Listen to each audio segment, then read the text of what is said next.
আপনি কি ডায়াবেটিস আক্রান্ত? নিয়মিত মেডিসিন সেবন করতে হচ্ছে বা ইনসুলিন নিতে হচ্ছে? কিন্তু কেমন হয় যদি সকল প্রকার মেডিসিন সেবন করা বা ইনসুলিন গ্রহণ করা ব্যতীত আপনি একটা ঘরোয়া রেমেডি খেয়ে সুস্থ হতে পারেন বা আপনার ডায়াবেটিসটাকে কন্ট্রোলে রাখতে পারেন? হ্যাঁ বন্ধুরা, এমনই কার্যকরী একটা ঘরোয়া রেমেডি আজকে আপনাদের আলোচনা করব, যেটা খাওয়ার মাধ্যমে বা সেবন করার মাধ্যমে আপনারা আপনাদের ডায়াবেটিসটাকে কন্ট্রোলে রাখতে পারবেন। হ্যালো ভিউয়ার্স, আসসালামু আলাইকুম, welcome back to my channel. তো বন্ধুরা, চলুন চলে যাই মূল আলোচনায়। ডায়াবেটিস এটা হচ্ছে বর্তমান সময়ের একটা মহামারী রোগ। কারণ আমাদের বাংলাদেশ এবং ভারতীয় উপমহাদেশে এই রোগের প্রাদুর্ভাব সবচেয়ে বেশি। তবে আমাদের বাংলাদেশ এবং ভারতীয় উপমহাদেশ ব্যতীত টোটাল পৃথিবীতেই দিনে দিনে ধীরে ধীরে বৃদ্ধি পাচ্ছে ডায়াবেটিস রোগীর সংখ্যা। ডায়াবেটিস রোগীর সংখ্যা বেশি বৃদ্ধি পাওয়ার অন্যতম কারণ হচ্ছে আমরা যত বেশি প্রকৃতি থেকে সরে যাচ্ছি, প্রাকৃতিক নিয়মগুলো পালন করা থেকে দূরে সরে যাচ্ছি এবং আর্টিফিশিয়াল লাইফের দিকে এগিয়ে যাচ্ছি, ততই আমরা এই রোগে বেশি আক্রান্ত হচ্ছি। ডায়াবেটিস আসলে এটাকে কোনো রোগ বলা হয় না, এটাকে বলা হয় অনিয়ন্ত্রিত জীবনযাপনের ফল বা অনিয়ন্ত্রিত জীবনযাপনের ফসল।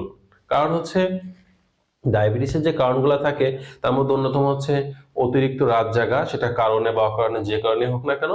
এছাড়া পাশাপাশি অতিরিক্ত শুয়ে বসে থাকা, অতিরিক্ত খাদ্য গ্রহণ করা, কায়িক পরিশ্রম বা দৈহিক পরিশ্রম না করা এবং কিছু বিষয় থাকে জিনগত।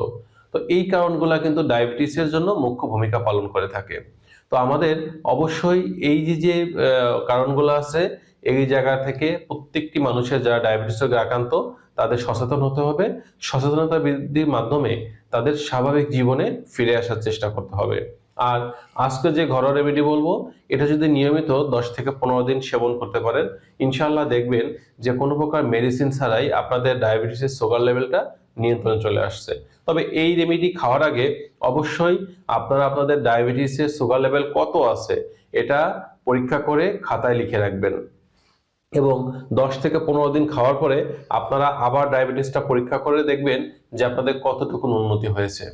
তো বন্ধুরা, এই রেমেডি তৈরি করার জন্য আমাদের যে উপাদানগুলো লাগবে, চলুন আমরা প্রথমে সেই উপাদানগুলোর বিষয়ে জেনে নিই।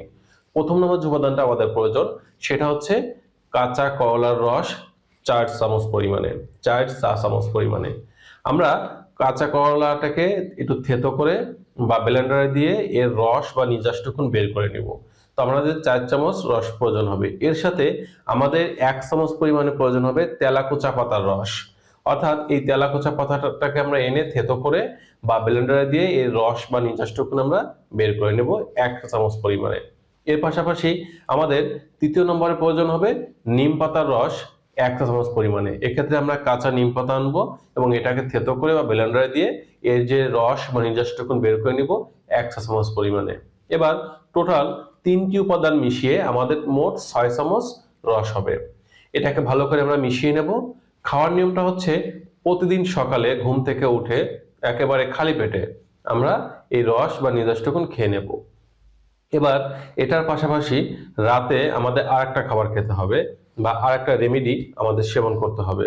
রাতের রেমেডিতে আমাদের থাকবে রাতে ভাত খাওয়ার আগে অন্তত আধা ঘন্টা বা 1 ঘন্টা আগে আমরা যেটা করব, 1 গ্লাস পরিমাণে সজনে পাতার রস, কাঁচা সজনে পাতার রস বা সজনে পাতাটাকে বেটে আমরা এটাকে পানি দিয়ে মিশিয়ে নেব 1 গ্লাস পানির সাথে। এটা খাবো খাওয়ার কমপক্ষে আধা ঘন্টা বা 1 ঘন্টা আগে। তবে যদি কারো কাঁচা সজনে পাতা সংগ্রহ করা সম্ভব না হয়, সেক্ষেত্রে আমরা শুকনা সজনে পাতা পাউডার এটা কিনে নেব এবং এটা আপনারা 1 গ্লাস পানির মধ্যে 2 চা চামচ পরিমাণ সজনে পাতা পাউডার মিশিয়ে এটা ভালো করে মিশিয়ে নেবেন। নেওয়ার পরে রাতে ভাত খাওয়ার বা ভারী খাবার খাওয়ার কমপক্ষে আধা ঘন্টা বা 1 ঘন্টা আগে আমরা এটা সেবন করব।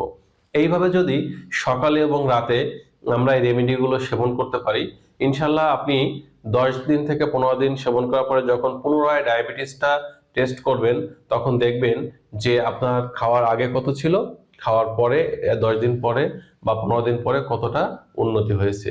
এভাবে করে আমরা এই রেমেডি সেবন করব। এর পাশাপাশি যদি কারো রাত জাগার অভ্যাস থাকে সেটা পরিহার করতে হবে। দিনে অন্তত 30 থেকে 40 মিনিট হাঁটতে হবে অথবা দৈহিক পরিশ্রম করতে হবে। শুয়ে বসে থাকার অভ্যাস পরিহার করতে হবে।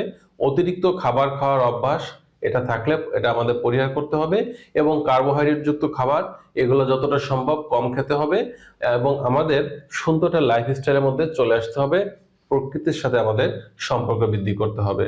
তো বন্ধুরা, যারা অলরেডি আজকে ভিডিওটি দেখে চিন্তা করতেছেন যে আপনারা এই রেমেডি সেবন করবেন, এটা সেবন করার পরে আপনাদের কতটুকু উন্নতি হলো, কেমন লাগতেছে, এটা অবশ্যই কমেন্ট বক্সে কমেন্ট করতে ভুল করবেন না।